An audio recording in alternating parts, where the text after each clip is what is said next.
Hey, what's up, guys? It's Gio and Christian with you guys today, and we have Jay too. Take a look. Hey, what's up? What's up, Jay? Hey. Perfect. So today we are going to talk about a few things about real estate. What do you have in mind? I have a couple Premeditated questions. Okay, I like that. That we can tie them down to like business or real estate. Perfect. Jay, do you have anything in mind that you want to ask that you're curious about? I'm going to wing it. Let's go. What do you guys Awesome. have? Give us a little intro about yourself. Like, what do you do? What do you want to do? I do a lot of stuff. What piques your interest?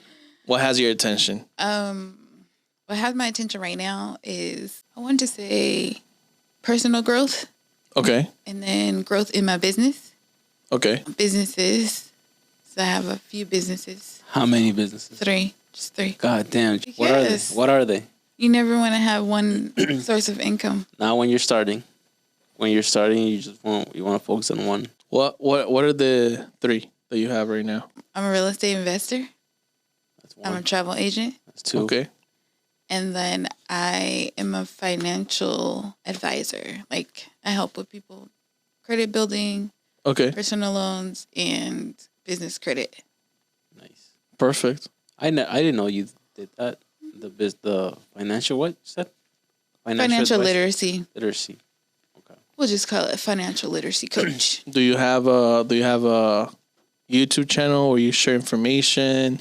Shameless I do not plug at of the your. moment. You should. I know I need to. I yelled at her the other day because she doesn't have social media. She doesn't Post a lot. post what she does. Yeah. So I decided to do business credit and real estate together because they kind of work together, because a lot of people need to qualify for their home. So they're going to need to have that business. I mean, they're going to have their personal credit up in order to qualify for a loan.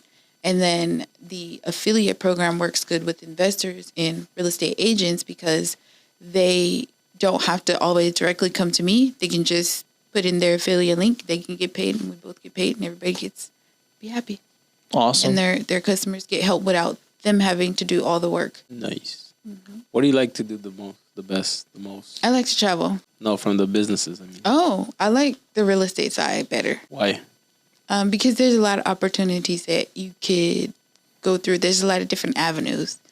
So you can start off with wholesaling, but then you can go into like buy and hold or fix and flip. And then you never have to worry about housing. Like, That's right. yeah. I mean, Yeah, you don't. For the most Kinda. part, once you get ownership and start doing different things, you really don't have to worry about that because you are smart enough or you are well invested enough to know, like, okay, I can go down this escape, or I can do that. Different fundamentals that you use. here's the thing about that. So my current home where I live, it's a 4-bedroom. Easily turn it into like 7. My payment is really low. It's like $1,100 a month. Some shit. You don't want to sell that stuff too? That's what I was thinking. Like, so there's too many avenues. Yes, I agree. But then you have the decision, like, do I keep this house or do I go rent another one and make this one a cash flow cow? And that's what I would do. Yeah. Do you have equity in that one? A little bit, yeah. You have a HELOC on that one, don't you? Yep, I do. Yeah, that's smart. Yeah, I would do that. But at the same time, you have to do the numbers for what strategy are you going to do on the property that you're living, right? So you're going to do a pad split? Are you going to do Airbnb? Or what are you going to do to make it perform so it can make enough money for you to be in the same situation or a better one, right? If you move to a new one. Because payments right now are no joke. Like, what, $500,000 home, how much is the payment per month? That's like About. probably with today's interest. Yeah. What's today's interest? 8, 8? 7 point something. No, that's too high. We're like in the 6 already. Really? It went down? We're like 6.5, 7. Yeah. I'm not somewhere around keeping there. up, so I don't know. So, yeah. Come on, Jamie. You my Jamie. So, You know who Jamie is? No, who? Joe Rogan. Oh, okay. We're going to do the mortgage stuff. So yeah, like I have a really good interest rate on that one. So I was thinking about it because my grandma, she's getting older. She can't go up and down the stairs. Yeah. So I was really like, I need to find a good sub 2. But you know how there's never a perfect scenario? Oh yeah. There's always something not. There's it never doesn't- it the doesn't home fit. run deal. Yeah. There's never the unicorn deal. There's always something fucking wrong with it. Hey, can we curse in Yeah. it? What, Jay? So going back to the mortgage, here I'm seeing a 475,000 loan amount at 6.7%. The mortgage payment will be around $3,000. That's just PI, right? Yeah. Damn. So PITI is going to be like probably like 35, 30, somewhere around 35, Yeah. 34. 32, 33. Yeah. Yeah, because something that, like, the taxes are going to be high on that too. So, Yeah. like 35. Anyways. So essentially, what you're doing in your situation will be to move away from the house that right now you're paying $1,000, moving into something that now is gonna cost you $3,000. So you have to make sure whatever strategy you're doing, you're either going to release some money so you can make another investment, or you need to make sure that the house that you're currently at right now is going to generate the extra money that you need. Yeah. So I might pull the trigger this year. You should. Let me know how it goes. Will do. So that's a situation with housing, Jay. Going back to that. So yeah, you're right. Housing will probably not be an issue because there's always going to be like a plan B, especially me that I always do plan Bs and Yeah. everything. So okay, makes sense. Kind of. For me, yeah, it's a different because everybody has a story. So for me, just having the knowledge to obtain housing or different ways to do creative financing on deals or sub 2 deals or anything like that, it's like a good thing for me because I suffer with homelessness. I suffer with like everything not working in my house. So having that ownership now, because I don't have ownership, and to just not only have one house, but have some like a backup plan or something where I can help somebody else is the great benefit for me. That's why I say it's a lot of different avenues you can go down. So this ties down to what we're talking, this question. So what do you consider yourself an expert at? I consider myself as an expert in just figuring out things, connecting things, making things work. I'm always finding solutions for different problems or finding a way out. I'm not a quitter. So I'm an expert in not quitting and figuring it great. out. No, that's a good thing and a bad thing. Yeah. Because we had a situation where like it's Oh, it's better to quit. Yeah, so we could talk. I mean, I'm not gonna drop names of the deals, but there has been times where there is like a certain property, right? And they have things on the property that make it harder to find a solution for it, right? And we usually find solutions for A, B, C, like he says D. But even then, you get to a point where you just really you want to make it work, right? Because at the end of the day, we're here solving problems, solving issues. But you have to understand that there's a lot of risk, and also you have to understand what the position of yourself is in the transaction and the position of the buyer is or the seller. Right. So there are sometimes when there's a deal that could potentially be a deal, but once you really look at all the moving parts, you could be stepping into something that's very risky for yourself and for a buyer.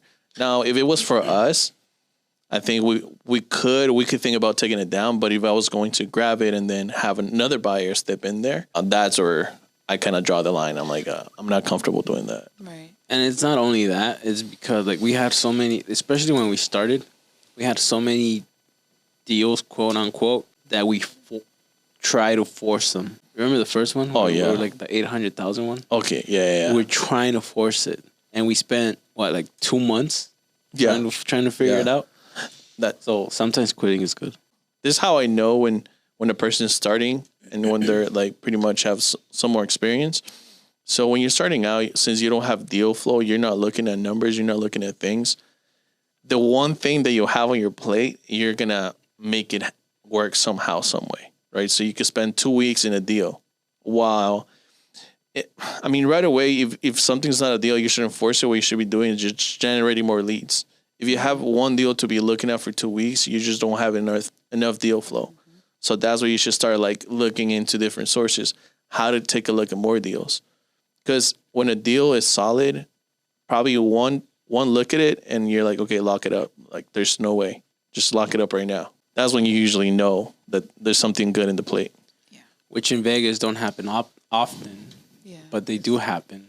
Good deals. But then that's when you know quitting is like you know when to quit because you can try to force a deal, and like he said, what he was trying to explain, I'm gonna say it in other words. When we notice that some people are new to it because they try to force a deal, and it's either like very high risk or very high time. It consumes a lot of time. Yeah. So we learned that the hard way. So now we look at something, and if it doesn't work, it doesn't work. We just skip it next. Don't spend too much time trying to figure it out. And also, I mean, we a lot of the transactions we have done is they're creative finance, right? Sub 2 and whatever, creative. But that's not the only solution. What I see a lot of people is like, okay, this person, they need to sell like normally through the MLS. Like that's the best way. And they want to turn it into a sub 2 because it's cool, right? So you have to get out your toolbox, and subject to and creative finance is one tool in your toolbox. You should not be applying it to every single thing under the sun. It includes in all businesses, Jay. Not only like same thing. True. Like if there's a client of yours, let's say they're trying to travel somewhere, they're extremely picky. Oh no, I don't mess with that. Then it's better to like just Book your own let them go. immediately. Book your own. And you could do that, right? I was Yeah, listening to your I could- conversation yesterday where like, here's the link, you do your own thing. Yeah, Let me know when you're done. I don't do none of that extra stuff because it's taking time out from me. Yeah. Yeah, and they're probably going to change their mind right Yeah, after, right? and they're probably gonna book it anyways by themselves. So if I'm not giving you what you want, go book it your own. I don't know if we provided a little bit of value. Like you said, you don't quit, but quitting sometimes is good. Yeah, quitting sometimes is good. Yeah. Anything else I you want to do. add on that? No, just that. Let the ego go. It's not about, and this is another thing. We just recently, well, we still don't know, but I know for a fact, we recently did a deal where we kind of went into it knowing it was a scam. It was semi a scam, but we took the decision to still go with it. Right, we lost a little bit of money, but one of the reasons why we chose to actually go ahead with it was because it was going to be something new that we're going to be exposed to, so we could learn it. Right, so a lot of people are probably gonna, if they got scammed or like they lost money, they'll go at home, cry. They say, how shitty it was or whatever. I don't think that the failures you have in business should reflect to you as a person. Yeah. Each failure that you have, it's a chance for you to grow and to understand the situation you were in and why you did it. To learn. So it's a lesson. Yep. Yeah, it's a lesson. So to me, I don't take it as quitting. It's more about like understanding risk. That essentially. Yeah. So learn how to quit. Sometimes. It's not a bad thing. No, it's not. Sometimes I quit on my clients if That's- I have to. Yeah. Like I don't think this is gonna be good. You're not responding, and you keep going back and forth. I'm done. Yep. You don't know what you want. Book it on your own. So how do you guys set standards? That was the next question. Do you put up a boundary in any area of your life to keep people out? I do. So what's your question? How do you set standards? Same kind of like boundaries. Like what are you presenting to people? So for me, I had to decide on what is best for me, if it's gonna allow me to grow and not affect my relationships with myself, my children, or whatever area that I'm in. So before I make a decision, I definitely always pray. But then I also look at like, okay, how is this going to work for me in the future? What benefit is it going to be for me? How am I going to add value to the people that are helping me? But how are they going to add value to me? Is this going to be a, long-term relationship? Is it going to be like, it's going to be a one-night stand? What is it going to be, So yeah, I think about that. So Crickets.